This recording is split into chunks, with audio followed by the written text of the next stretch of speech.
of the real heroes. Jesus, I think he wrote this too. It's Paul Warnick. Our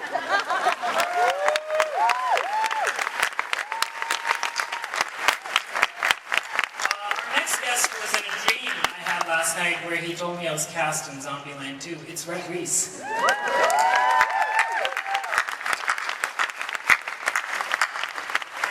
Will be up as soon as she's done finishing her tweet. It's Brianna Hildebrand.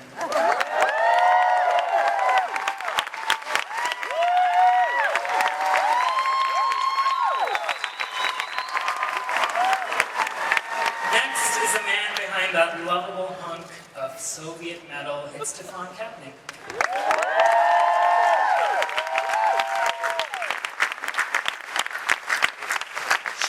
The luckiest person in the world because she gets to be friends with me. It's Saucy Beats.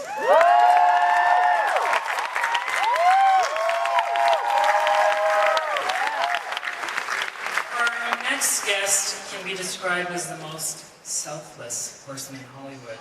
I'm sure he definitely, maybe remembers who I am. We all want to be just friends with him. It's Ryan Reynolds.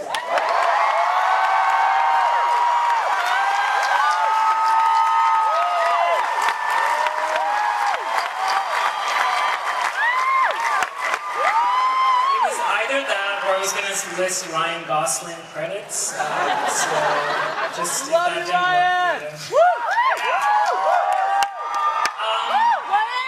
So I actually did want to start with Ryan because he's the most famous person on the stage. Ryan, I did not talked to you about this before, but I just wanted to do it in front of everyone. I wanted to apologize for being really basic around you while filming Deadpool 2.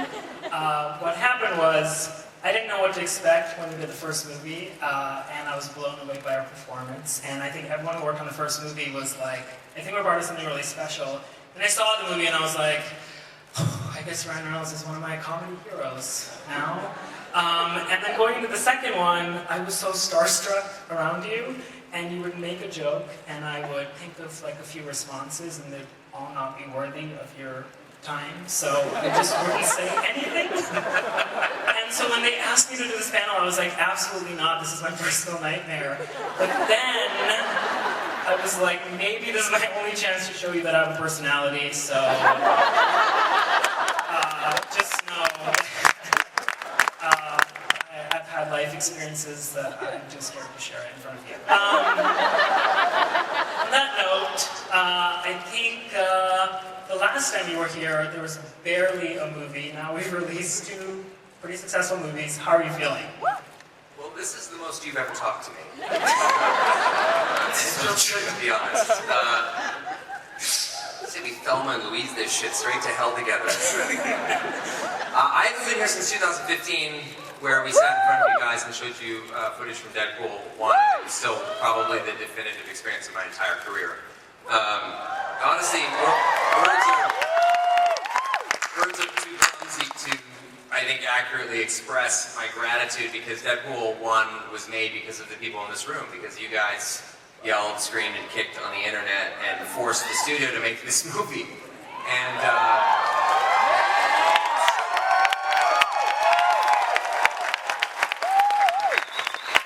the second movie here is here because just, I think we all can agree that it's just corporate greed. Just a splash of destiny. So it's really quite something to be sitting here in front of you guys. I mean, never in my wildest dreams would I be imagine sitting here for a Deadpool 1, let alone a Deadpool 2. So, thank you. So Ryan, the clip you just saw is obviously different from what ended up in the movie. We shoot a ton of material for these movies. How do you decide what makes it into the final cut? I think, everything on this movie is done by committee. I mean, everybody that's sitting at this table has a say in how this movie is done, particularly Dave Leitch. And, you sit around and you just think, what's gonna work, what's not gonna work, the great thing about Deadpool is that we do so many alts, and we do so many different versions of scenes that it's one of the few times I can't wait for a DVD or a home entertainment package to come out, because every joke is different, every moment is all these, you can basically release a different film, and that's fun for us. So, you offer an audience a chance to see the movie that they saw in the theaters, and also a totally different cut. So, but it's pretty arbitrary. I mean, some of it's for time, Some of it's for content, some of it's like just too fucking nuts to show. You know, we'd all go to hell and get in deep trouble with our moms. So yeah, I don't know. Yeah, it's pretty arbitrary. David, you've had a smidge of experience with stunts and action. What did you want to bring different to the sequel for Deadpool? Oh, well, there was obviously huge expectation when I came on board this movie because the first one was the phenomenon that it was.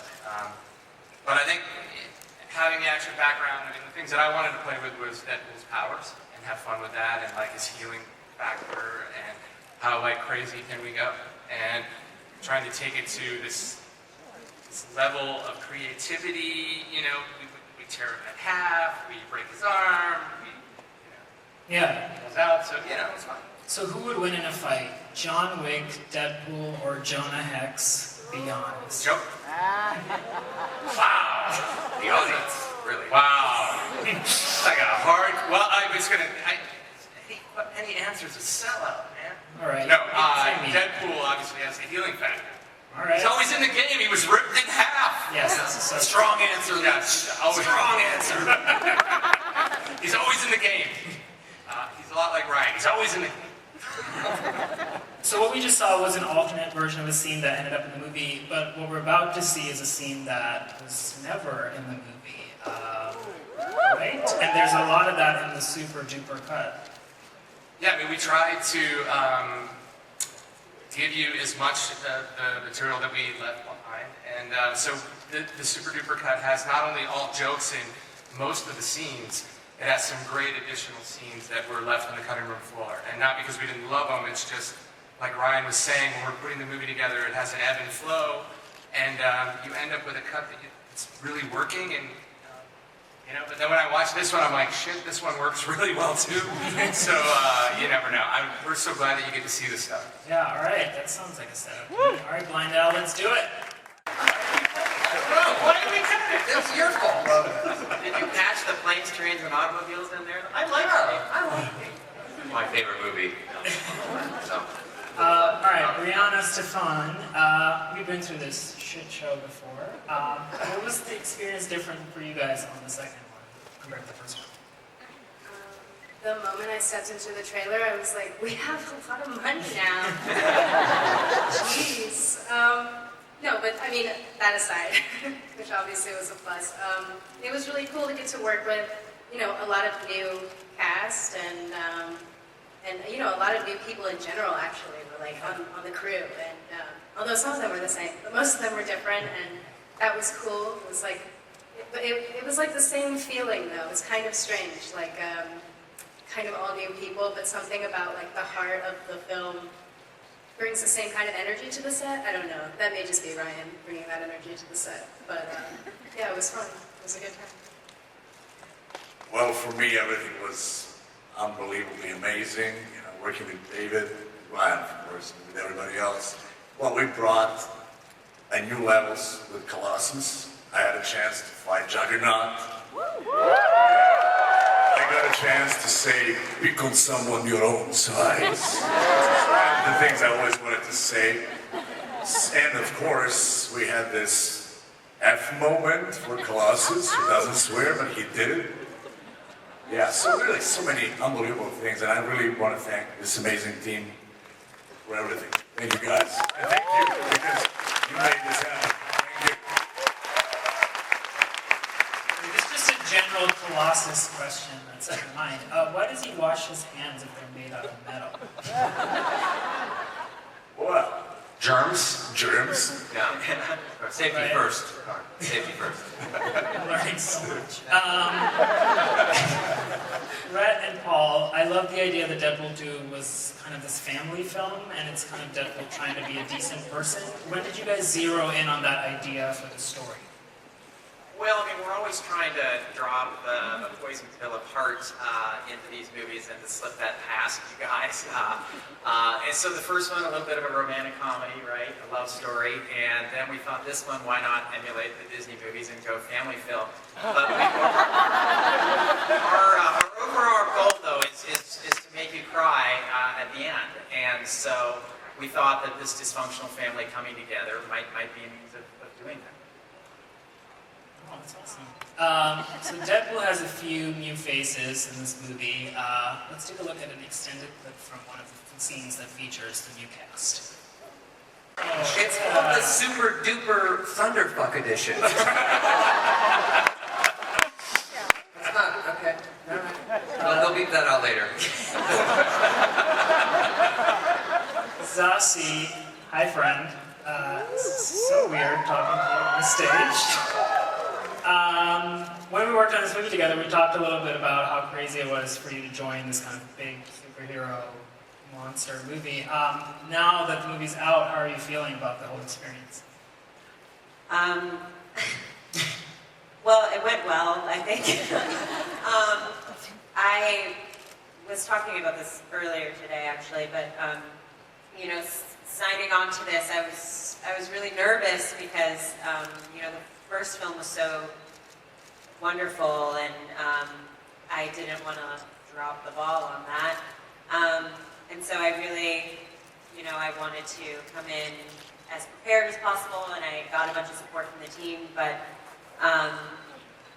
it didn't feel like there was sort of a hierarchy of the people who were in the first one versus the people who were in the second one. I think everybody really just came in together to just make something beautiful and to you know, just make a new version of what had already been established. Oh gosh, it's very nerve-wracking talking. And You're telling me? I know. Yeah. But everybody was wonderful. Doing great!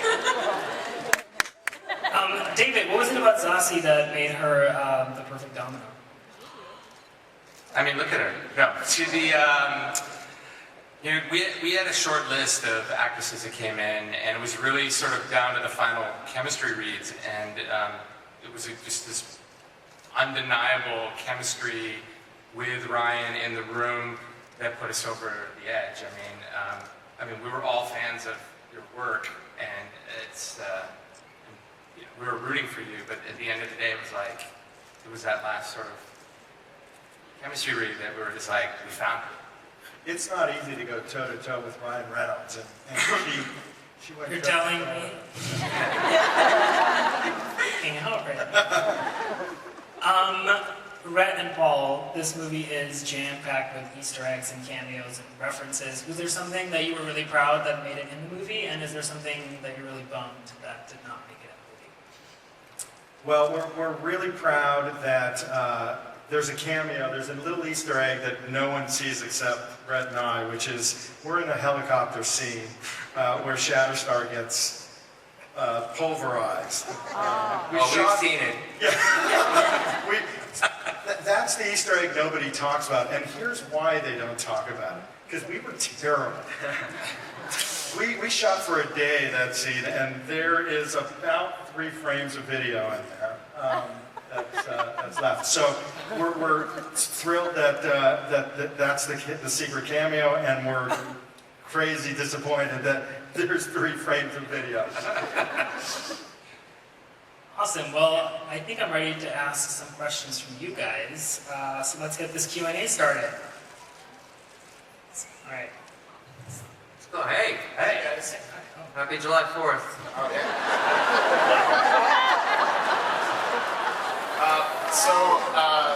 First off, just want to say, my name is Austin, huge fan. I'm here to apply for X-Force. I know you guys are hiring people with impeccable body hair, and I think I should be on that list. My question is... How are you with Excel, the spreadsheet? Yeah, I'm being audited by the IRS, but I'll let you know as soon as they get through with it. So my question is, you guys are on an island without food. Who's the first person you guys eat? Who's the last person standing? And more importantly, who tastes the best?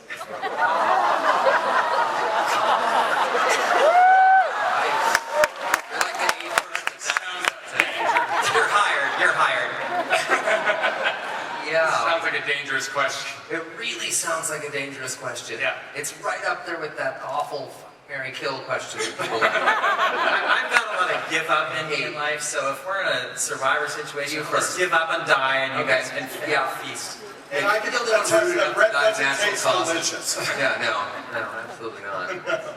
Yeah, I just say we all just eat each other in like a feeding frenzy, you know, all at once. Let's see who walks out Battle scrum. royales. Yeah. I think that's good. I think that's how we're gonna. That's it. It's gonna go down. We'll film it and we'll send it directly to the website you run. All right. Okay, who's next? Hi, I'm Katie. Thank Hi, you Katie. all for being here. So this question can be for any or all of you. In Deadpool, he has an aha moment of realization that shapes the rest of the movie. So what's one of your aha moments in life that shaped your life? Wow. Deep thoughts. Well, we have a wonderful aha song in the movie. I don't know. A big moment for me, I think, like, if I'm to separate it from like family, which is obviously the more important stuff, you know, whatever. Like in terms of the career moment, for me, it was probably, you know, I worked in a certain comic book movie before, which you may or may not. And there's a moment where you think, okay, I've been trying for 10 years to get this one made, and then somebody finally says yes. And you're going, I need an adult diaper right now, and I don't know if I want to do that. You know, it's a scary moment to sort of take that leap and go, okay, I'm gonna jump back into this, you know, incredibly scary place again. So for me, that was a big moment where, you know, my wife like jumped in and was like, "You gotta do this movie. You've been trying to get this movie made for since before I was born." Godspeed. And I did, and it was the best decision I ever made in terms of career stuff. So yeah, that was a big one. Anyone else have aha moments? Aha moments? No? I had a breakfast burrito I ate. Yes, that's pretty amazing. It's really nice. Yeah. Oh, washing my hands. This is a thing that I will do after tonight. Next question. The soap dispenser, Oh, yeah. we just figured. Ryan, I just want to say I love you and I love Deadpool and the movies also. Thank you. And now I have like an entertaining question for you. Excellent. What do you hate more, Green Lantern or X-Men's Origins?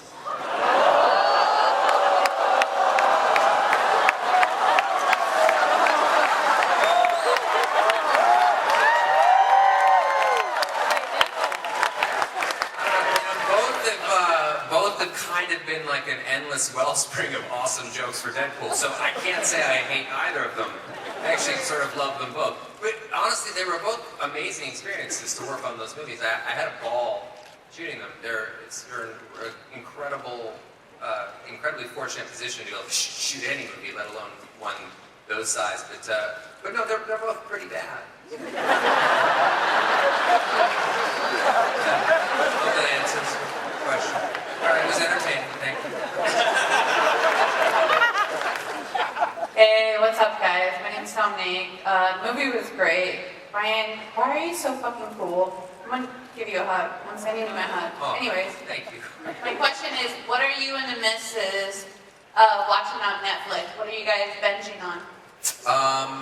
Wow, that's a. What are we watching right now? Well, it's not. Does it have to be Netflix? Or we do have to do an ad for Netflix? Love and the Handmaid's Tale. I wish there were more. We just watched the last one. Yeah, I don't know. I've been on like a weird movie tour. You ever do those where you like, I'll just like watch every Quentin Tarantino movie or every. I've been kind of doing that. My wife's been shooting a film overseas, so I've been having a ton of time to pretend like I'm watching the kids. So, yes, done. Filing papers as we speak. Hi, I'm Whitney Elaine Whitman, and my question is this. What is the best piece of advice you've been given about being in the entertainment industry, and who gave you that advice?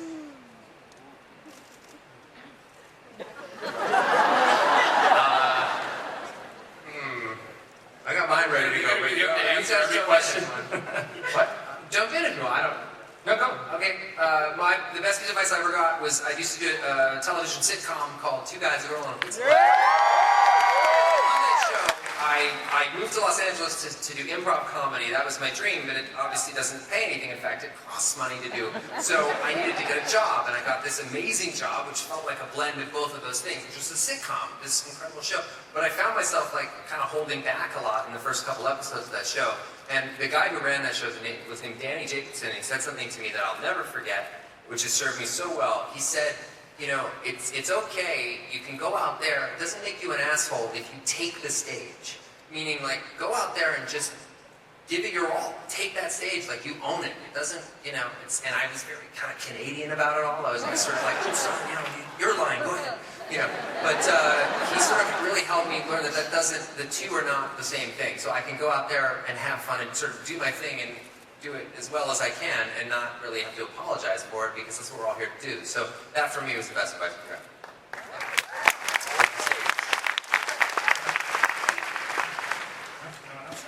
Oh, that's it. Wow. It's all right. You taking that advice? You're like stage guys. All right. Hey, how you doing? My name's Antonio. I'm from Mexico. And Brian, my girlfriend, my siblings, my mother, everybody loves you. And everybody else. They're all different people, correct?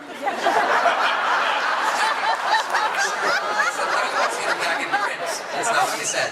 Right? Okay. Well, I have a question.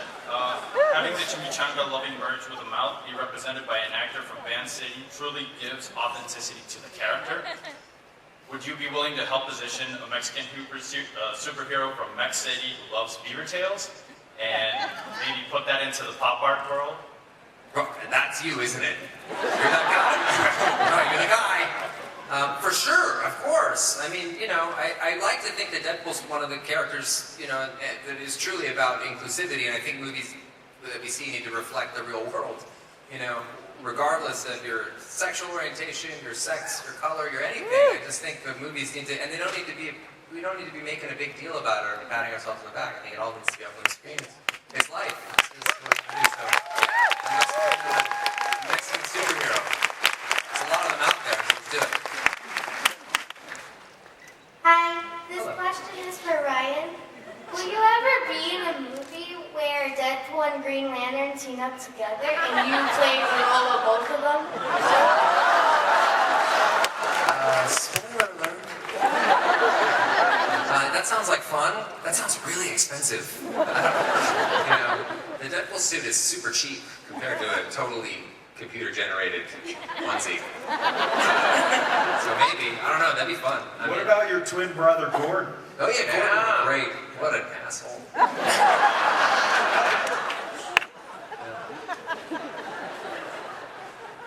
This question's for Ryan. What is your favorite part of playing as Deadpool? My favorite part playing Deadpool, I like, you know, that anything's possible with this guy, and I think his secret weapon is his heart. You know, at the end of the day, he's the guy that filters his pain through a prism of humor, and I relate to that. That's something I've done since I was a little kid, and you know, I love that in his world anything's possible. Like he can say or do anything. I love Deadpool. Not just I live, eat, and breathe, and sleep it when we're doing it. I love the marketing of it. I love every aspect of it. So for me, it's truly a dream job, and I think people like to see people having a good time and sort of living their purpose in some way, in any way, shape, or form that is, and I feel like I get to do that with Deadpool.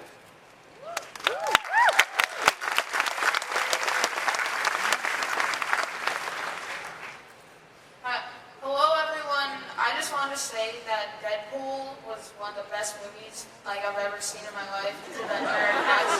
Also, what was your first reaction when you saw them baby legs on you? Like when you first saw them, what was your reaction?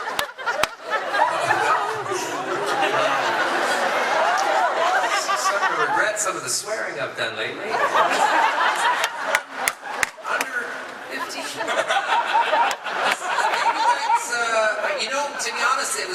that was CGI. So I didn't actually lose my lower half. But the baby legs were amazing. The first time I saw them and they were finally done, it was actually the week we released the film. So the week we had to sort of lock pictures. So that was one of the last things that we got done. And I have a little girl, and I kept saying that the legs need to look like those. So in a way, it just got weirder.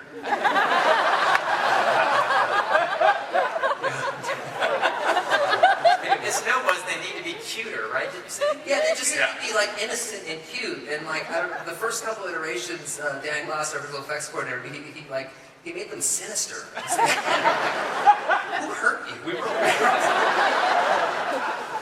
playing with textures on them, and like, is it going to be burnt? When the legs come back, do they come back burned? And you know, they were like grotesque. No, Not we were just, like sinister. But you know what? It's funny. It was I remember we had this conversation because we had this big concern that there's just a tiny little, just a flash of baby balls. And I was so worried that like the MPAA was going to say, "Oh, you guys are X-rated for that," and I was going to have to go down there because you can go down there and kind of arbitrate these things and convince them that those are my balls. And that makes this a rated R movie. So circle gets the square, guys. That was a big concern, but they ended up just kind of they noticed. Maybe they have to give all the box office back or something. Oh my God. Hello. Hey guys. Digress. My name's Luke. I'm literally trying not to freak out right now, but I just want to say thank you to all of you guys, and a special thanks to Ryan, because people tell me I look like you, and it's like the world's greatest compliment. It's like looking in the mirror right now. Freaking me out. To ask, exactly, like, I know this is an extra long cut. How much of this movie is improvised? You know, it's funny, like, it's not as improvised as you think. A lot of the stuff that Paul and I, you know, we wrote no less than 60,000 drafts of this thing. There was an early draft of Deadpool 2 that the entire plot was Deadpool trying to steal the big red chair from The Voice. So That's not a joke, that's the time we truth. wasted. Yeah. But a lot of the stuff is like I'll write like 5, 6, sometimes 10 alts for one joke, and then I'll look at them on my phone. So I mean, half the cast probably thinks I'm constantly like texting in the middle of scenes, but I'm actually looking at alt jokes and stuff like that. So a lot of them was written before. Some of them Rhett and Paul will write. We'll just text back and forth. They'll text me sometimes in the middle of the scene, and I'll be like, "How am I supposed to see that?" scene. But yeah, so it's a lot of fun. There's a ton of that, and then there's some improv too. Sometimes just things happen. But I was surprised because when I took it, I thought we would have more improv when I started. You know, I thought that was the process, but then it was a lot more planned. Yeah. We would even have the list of alts that you guys would have, and we put alts in the script, and we're going to see a lot of them on the Blu-ray now. It's going to be fun. He's got the green screen cable. I know, it's amazing. Yeah. That's Nice work. Yes. Dedication. And the teddy bear. There. He's right there. He's in all the movies, is where he is. Yeah. So, hi, my name's Melissa, and I don't know if anyone saw this, but the Deadpool seat covers in the bathroom, highlight of Comic-Con, just today. But, sadly, on Monday, I start high school again, and I start my senior year. So, if Deadpool or if any of the cast have any high school advice, I would love to hear it. Don't be afraid to take the stage. Yeah, take stage. Take that stage. Yeah. Do it. Yeah, high school really, it's just really a non-stop horror show, but it'll end. Yeah. The rest of your life is not high school. Yeah. It gets better. But Yeah. before that, it gets worse. Yeah. I was there until like I was 24 or so. No, I would say this is a kind of a Buddhist tenet, but no feeling is final. So when you're down in high school, and God knows we've all been there, and it's just know that feeling will pass, and there will be better times ahead. You got a long life to live. So Conversely, you may be peaking there. Some people peak. Straight down. Take a lot of pictures and stuff when you're there. I have kids. Sure do.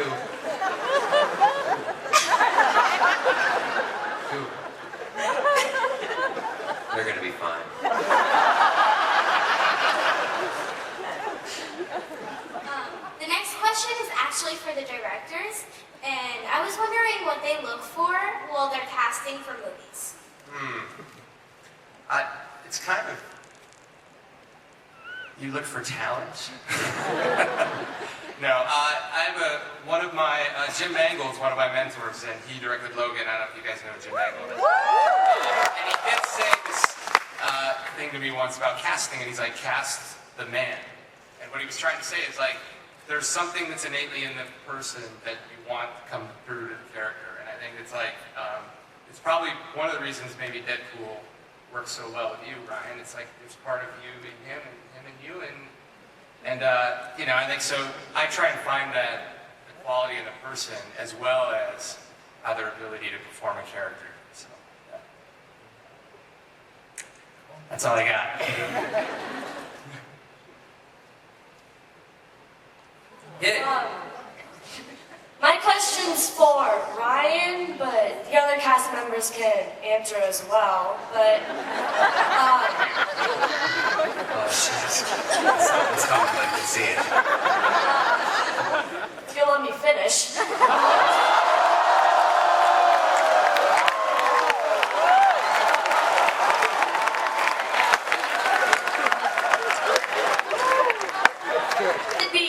If you could be any superhero besides Lady Deadpool, who would it be? Did you say besides Lady Deadpool?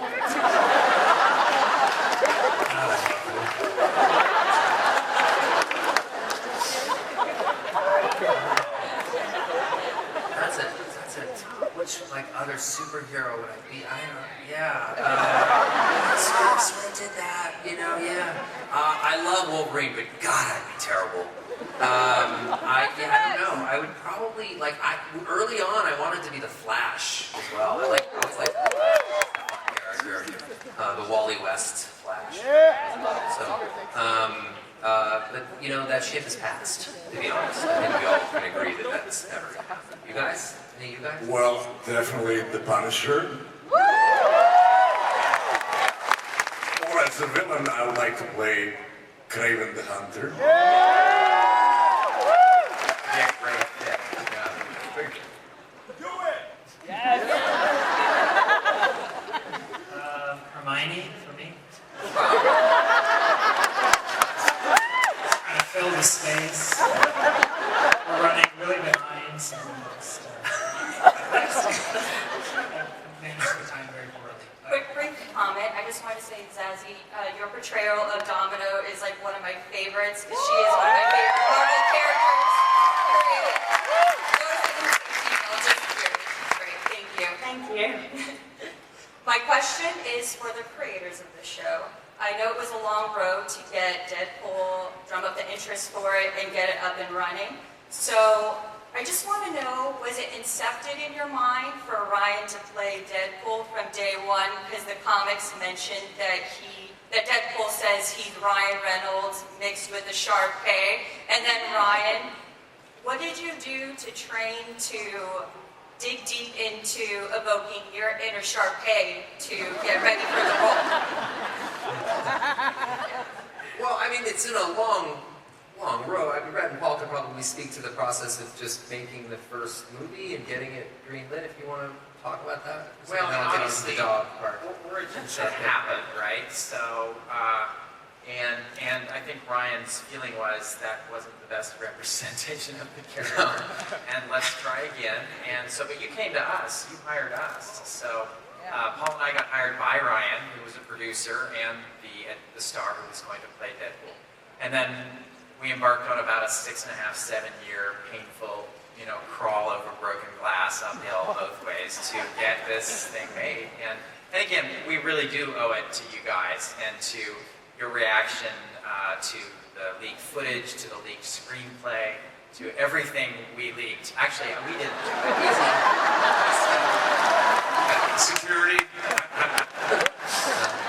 So it was like a little bit of a feedback loop. I think the studio started to understand what they had on their hands the more they heard the masses chanting, you know, one more time, which is what they did after they watched the trailer a couple summers ago.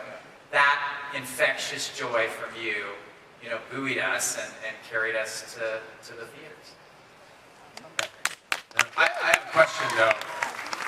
Were you inspired by your name in the comics? Or was that just coincidental? Or I never knew this You story. bring up a good point. I think it was in the comic was in 2004. At least that's when I read it, and I was just kind of blown away because I read that and it felt like a weird Destiny thing because I just loved the character, and then suddenly my name was in there, and it was just super weird.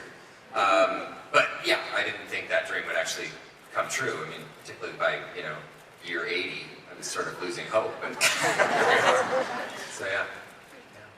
I'd see a Deadpool, a Juggernaut. This is like amazing.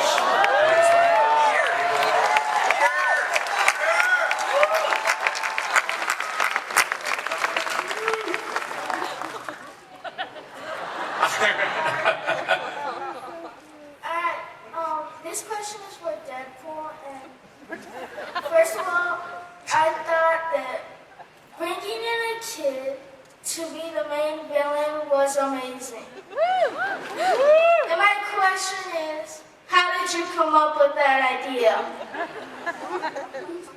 I think 90 movies have done it before us. Really? Somebody thought that was fresh. No, I mean, like, we love the idea that having a kid in the film forces Deadpool sort of into that heart space that we really want, and it puts a lot on the line, I think, emotionally for the audience and for Deadpool. And, Deadpool, at the end of the day, and particularly, I think that's one of his codes, he would never harm a kid, And he's a morally flexible guy that sort of doesn't always do the right thing, but with kids, it's sort of, that's where he draws the line. So, for us, it was about stakes, and that kid really presented Deadpool with amazing stakes. And also, Julian Dennison did a movie called Hunt for the Wilder People, which Taika Waititi did.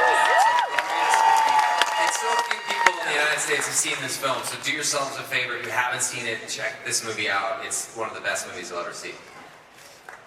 Yeah. Does anyone else, one of the other X-Force members, have a... It's so nice to see the alive ones here. I love you, Banisher! How you doing? This question is for the panel. Did you guys kill off Juggernaut? Is he coming back? I mean, we just seen him go in the water, and then I'm just like, I'm holding his hand, or he walks out. You think he's gonna come back? And you guys gonna bring back Logan, try to get him back?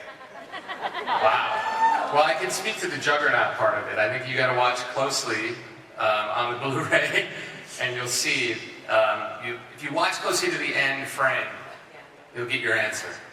As for Logan, yeah, I don't know. I saw Logan. There's so much death there. So much death. He's bleeding out pretty bad. Yeah, he was bleeding out pretty bad. And also at the beginning of Deadpool 2, we get to live that again. A little tiny music box, which I should probably give to Hugh because it's really inspired by him. But I don't know. I have a vision board at home, and it's just shots of Hugh Jackman in various poses. So Logan to come back, but yeah, I don't think that's going to happen. So we'll see. Maybe. You never know. You never know. Hi, Wade. Hello. This is a question for everyone. I would like to see Zazie say something, breathe, anything.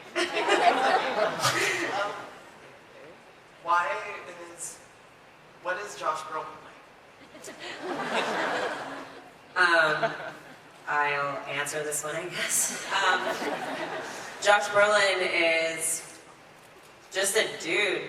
He's awesome. He's really funny.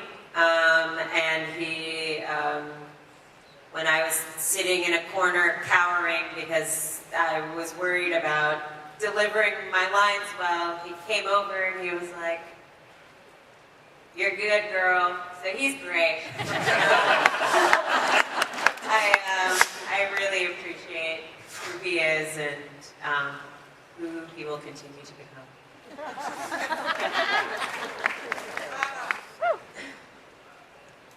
It was really, great to see on screen. And as someone who identifies as bisexual, I was wondering if there's going to be more representation that you guys have included, especially in regards to Wade's pansexuality. Do you want to jump in first, or do you want to? I mean, I don't know that I have the answer to that. Well, we talked about Wade, so you should know. If you want, I don't know if you want to speak to anything that I love that you identified with that and you said something that you loved, and I certainly think that this universe, again, like I said earlier, needs to represent and reflect the real world in very real ways, So yeah, I mean, and the great thing about Deadpool is that we're allowed to do things that other superhero movies don't necessarily do, and that is probably one of them. So it's something I would love to see more of, certainly through Wade, certainly through this universe, because we're building it out still, and it's something that we get to, we have a lot of tools in the shed that we get to play with, and I don't know, we had that conversation early on about putting that up on the screen, and I wanted to talk to Brianna about it, and I just love how that all sort of transpired. So we want to talk about that a little bit. Yeah, Ryan sent me an email, and he was like, we're thinking about giving Negasonic a girlfriend, what do you think? And I was ecstatic about it. I thought it was amazing. And not that I didn't trust these amazing writers, and also Ryan, because obviously they know what they're doing. But my request was just that, it just be the way it is. It not be made a big deal. It just be, she has a girlfriend now, and now they're kicking ass. And I think they rolled that out beautifully, and yeah, I think it worked out great. One last question. Hi. First of all, I want to say the movie's super duper fucking awesome. Thank you very much for that. And as a person with vitiligo, I noticed the way that Domino is in the movie. It kind of looks like a person with vitiligo. Was that the intention all along, or was it just how it came out? Well, that was actually a really, really long process of trying to figure out if we would go with her more traditional look of having the tattoo over her eye, or sort of making it feel more like it's like a natural or something. Yeah, vitiligo was sort of an inspiration of it, and kind of an attempt, I think, to also sort of, I don't know, like normalize that. That's what, yeah, we decided. That actually also came from, I don't know who thought of that idea first. Dave, yeah, Kelly actually was like one of our producers had brought it up, and we pitched it to the concept artists, and we were doing a lot of different tweaks at that time and makeup tests and things, and I just thought it was a fresh idea, and to make it feel more part of her and just humanize her and less of a caricature and just more of a human being. So we loved it. Yeah. All right, that's all the time we have for questions. I want to thank our panel. Let's check out the Super Duper Epic Cut August 7th. But before we let you go, there's one final clip. You guys have heard so much about this one. It's Deadpool in Germany in 1889. Roll it.